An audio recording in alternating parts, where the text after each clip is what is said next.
2019లో ఇదొక మారణాయుధం అంట, 2024లో ఇది. అంటే సాక్షి వాళ్ళ లెక్క ప్రకారం చంద్రబాబు నాయుడు గారు అప్పుడు 2019లో గాని ఇప్పుడు 2024లో గాని ఈ మారణాయుధాలు వాడి జగన్మోహన్ రెడ్డి గారిని హతమార్చుదాం అనుకుంటున్నారు. అంటే సిగ్గుందా? హత్యాయత్నం అని చెప్పి హెడ్లైన్సా? హత్యాయత్నం చేయాలి అంటే ఎలాంటి ఆయుధాలు వాడతారో తెలుసా? తెలియకపోతే అవినాష్ రెడ్డి అని ఎంపీ ఉంటాడు జగన్మోహన్ రెడ్డి పక్కనే, వెళ్ళి అడుగు చెప్తాడు. లేదు ఆయన కూడా చెప్పకపోతే సిబిఐ ఛార్జ్ షీట్ లో క్లియర్ గా రాసి ఉంటుంది ఎలాంటి ఆయుధాలు వాడతారు అని, వాళ్ళని అడుగు చెప్తారు. అయ్యి కూడా తెలియకపోతే వివేకం అనే మూవీ ఉంటుంది యూట్యూబ్ లో, ఫ్రీగా ఉంది, ఓపెన్ చేసుకుని మొత్తం బిట్ టు బిట్ చూడు.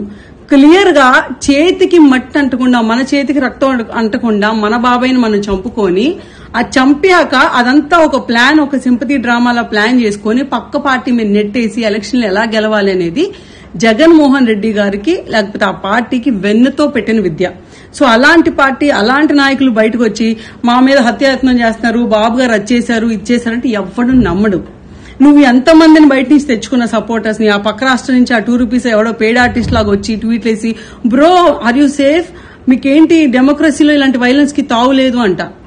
మరి ఈ మనుషులందరికీ ఇన్ని రోజులు ఈ 4 ఏళ్లు రాష్ట్రంలో చంద్రబాబు నాయుడు గారు ఆఫీస్ మీద దారుణంగా దాడి జరిగింది, చంద్రబాబు నాయుడు ఇంటి మీద దాడి జరిగింది, బాబు గారు వెళ్ళినప్పుడు రాళ్లు వేసి కొట్టారు, లేకపోతే బాబు గారు సతీమణి గురించి పిచ్చి పిచ్చిగా బాగారు. మరి దానంతా ఏమంటారు? అంటే డెమోక్రసీ ఓన్లీ జగన్మోహన్ రెడ్డిని కాపాడటానికి మాత్రమే ఉంటదా? అదే డెమోక్రసీ మా అందరికి ఉండదా? సో జరిగిన ఇన్సిడెంట్ ని ఎవరూ సపోర్ట్ చేయం, 100% చెప్తున్నాం. అప్పుడు బాబు గారి మీద జరిగినా, లేకపోతే ఇప్పుడు జగన్మోహన్ రెడ్డి మీద జరిగినా, లేకపోతే రేపు ఇంకో లీడర్ మీద జరిగినా తప్పే. బట్ ఆ తప్పును వాడుకొని సిగ్గు లేకుండా ప్రతిదీ ఏది దొరికితే అది, శవం దొరికితే చాలు దాని మీద చిల్లర ఏరుకుందాం అని చెప్పి రాబందులాగా ఎదురు చూస్తా ఉంటే పీక్కు తిందాం అని చెప్పి ఎన్నో రోజులకి జనాలు చూడరు.